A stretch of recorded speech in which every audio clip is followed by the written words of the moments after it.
High বন্ধুরা, আমি প্রিয়া। আজ তোমাদের সাথে শেয়ার করে নেব অতি পুরনো দিনের এক রেসিপি, আচারি কুমড়ো। খেতে এত ভালো হয় রেসিপিটা। চলো, এটা তৈরি করার জন্য সবার প্রথমে তেল গরম করে নিয়েছি এবং সামান্য একটু বাদাম ভেজে তুলে নিচ্ছি, যেটা আমি পরে ব্যবহার করব।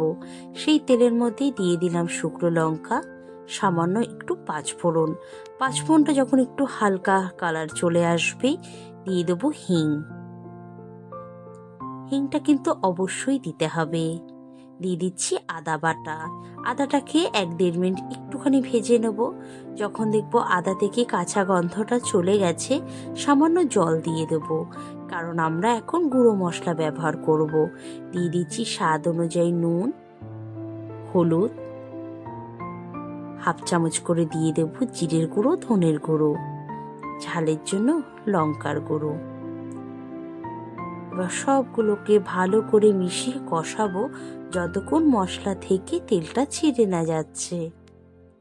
যখন মশলা থেকে সম্পূর্ণ তেলটা ছেড়ে যাবে, দিয়ে দেবো ছোট করে কেটে রাখা কুমড়োর দেখো আমি গাটা কিন্তু ছাড়িয়ে দিইনি, কিন্তু ছোট করে কেটেছি। কুমড়োটা দিয়ে মশলাটার সাথে প্রায় 3 থেকে 4 মিনিট বারবার নাড়াচাড়া দিয়ে কষিয়ে নেব।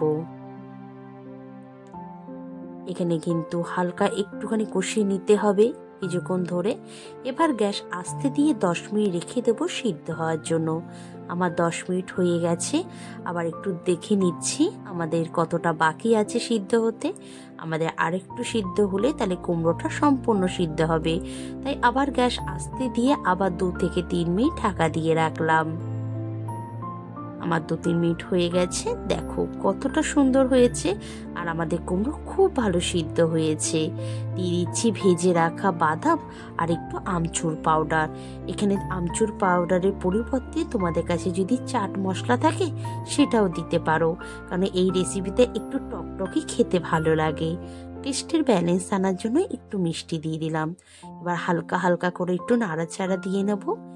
এইভাবে গরম গরম ভাতের সাথে এত দারুণ লাগে খেতে। অবশ্যই তৈরি করবে, আমায় জানাবে কেমন হয়েছে।